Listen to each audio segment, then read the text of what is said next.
સેમેસ્ટરનું આ ગણિતનું ચોથું પ્રકરણ ચાલુ કરીએ છીએ અને ચોથું પ્રકરણ છે એ યામ ભૂમિતિ.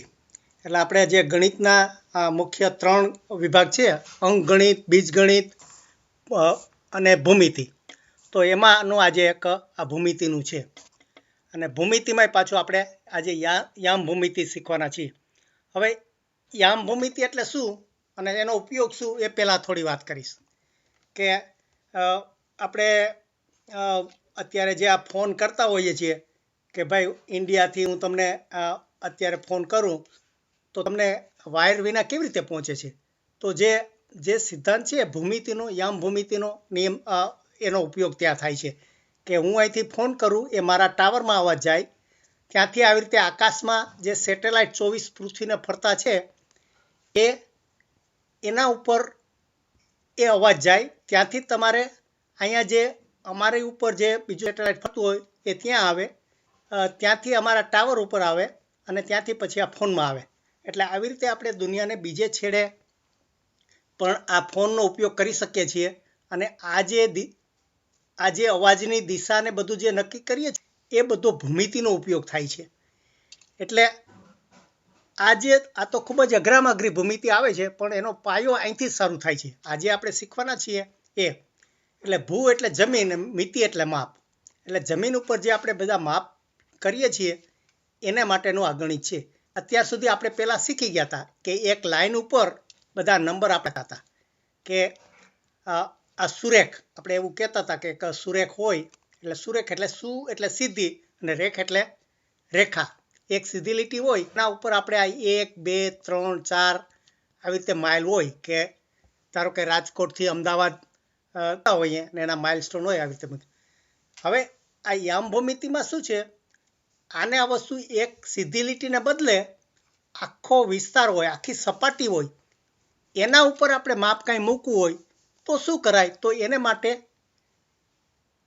આ યામ ભૂમિતિ વપરાય છે. યામ એટલે ધારો કે આ જે આપણે એક લાઈન બદલે જો બીજી કાટખૂણે લાઈન દોરીએ અને એની ઉપર આપણે જો આ બધા નંબર લખીએ કે 1, 2, 3, 4, તો આ યામ ભૂમિતિ થઈ. બસ. હવે એનો ઉપયોગ કેવી રીતે થાય એ બધું આપણે એક સ્ટેપ અહીંયા સમજશું.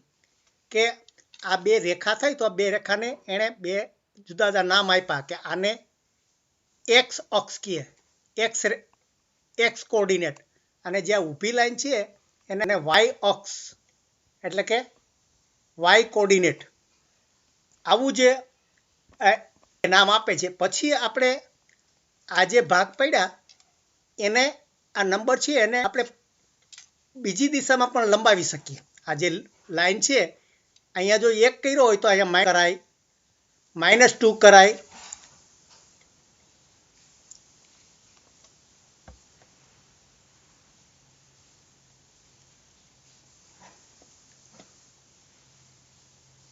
ઓકે. શું થયું? આપણે કટ થઈ ગયું પાછું. હલો.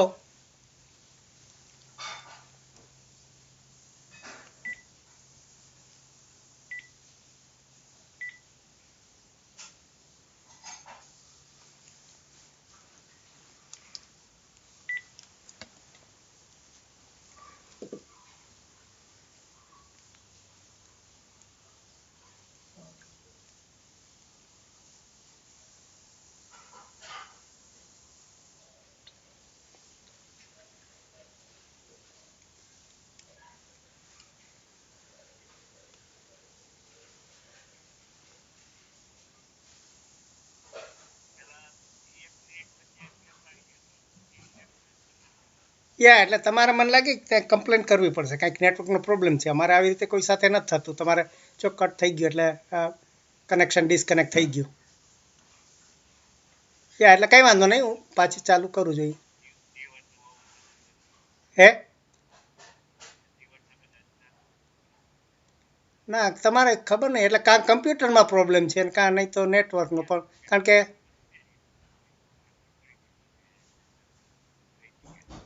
ઓકે, તો પછી ઓકે. તમે આ તો આઈપેડ છે ને, આઈપેડમાં ન થવું જોઈએ તો. ના, તો ઇન્ટરનેટનો વાંધો હોય તો જ, કારણ કે આવી રીતે ઓકે કંઈ વાંધો નહીં. એટલે મેં તમને પાછી રિંગ આપી છે. રિંગ વાગે છે? રિંગ આવે છે?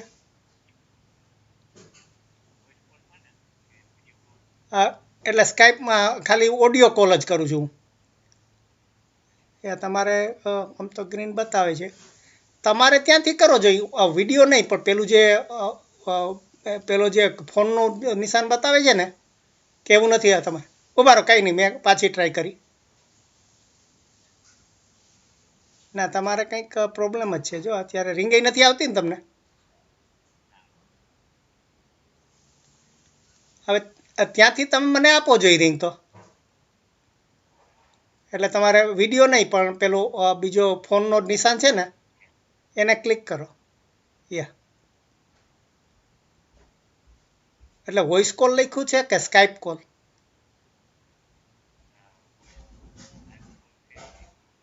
ઓકે, કંઈ વાંધો નહીં, તમે કરો જોઈએ શું આવે છે કે. એટલે મને રિંગ વાગે છે કે નહીં ખબર.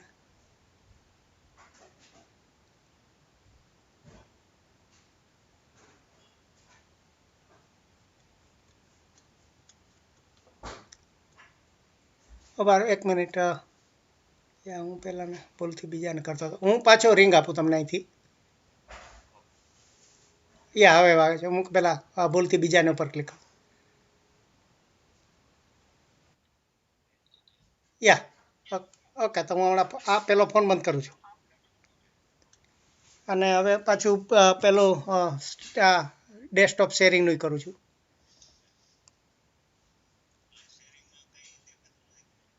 એટલે હવે તમે એક્સેપ્ટ કરશો ને પછી દેખાશે. ઓ એવું છે. ઓકે, તમારે કંઈ જુદું હશે આઈપેડમાં તો. ઓકે ઓકે, એટલે હવે દેખાય છે ને. બસ આ રીતે હું પાઠ સમજાવું.